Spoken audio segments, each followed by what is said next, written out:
So now let's move on to that USA poll that you mentioned. It has Trump at 53, Haley at 18, DeSantis at 15.5, and Vivek Ramaswamy at 6.5. So obviously a lot can change between now and Iowa. Obviously nothing is set in stone, but I know you said that this is about winnowing the field, but why does second place matter so much when Trump is so far ahead? Well, there's an it's the expectations game. And Donald Trump's been way ahead of the field for a very long time in Iowa. So there was never a sense that this was going to turn into a contest, other than maybe the very beginning when Ron DeSantis came out of the gate and came out hot. There was a thinking that maybe, just maybe, even in the caucus state of Iowa, that Ron DeSantis could really take on and maybe take over the lead in this race. That has not happened. It will not happen. And there are other polls, by the way, that are showing that people say, well, can you really trust in any of this? Well, one poll in particular said that over 70% of Donald Trump's committed vote in the caucus have said they're going nowhere else but Donald Trump, and they're showing up.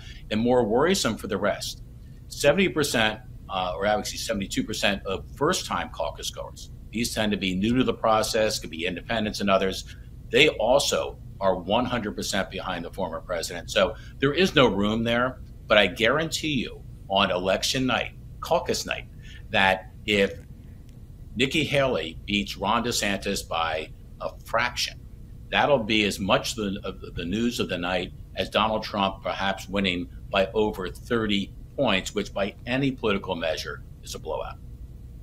And is there a world that you see right now where, let's say, Donald Trump does become his party's nominee, that Nikki Haley becomes his running mate, that Ron DeSantis becomes his running mate, that any of these people go on to work in his administration? Or is their political career almost dead in the water if Donald Trump becomes the nominee?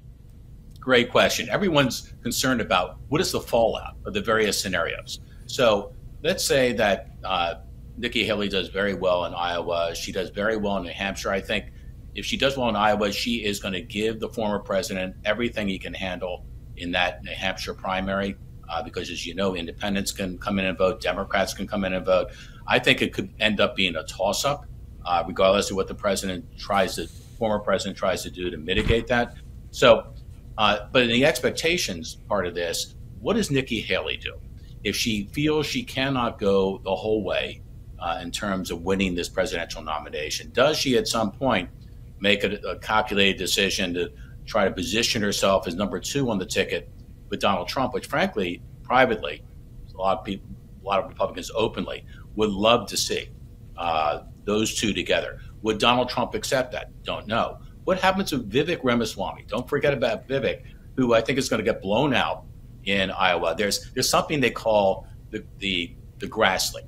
That means in politics in Iowa, you've hit every county. Well, Ron DeSantis hit every county, all 99 counties, at least once in Iowa. Vivek Ramaswamy, twice. He did a double Grassley, referring to Senator Chuck Grassley. And of course, he's not going to do well there, and he's not going to do well in New Hampshire, but he has a following in New Hampshire.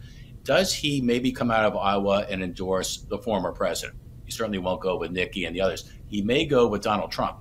So you might have Christie trying to lean towards Haley. You may have Vivek after Iowa now leaning towards the ex-president, making the New Hampshire primary truly a two-person race.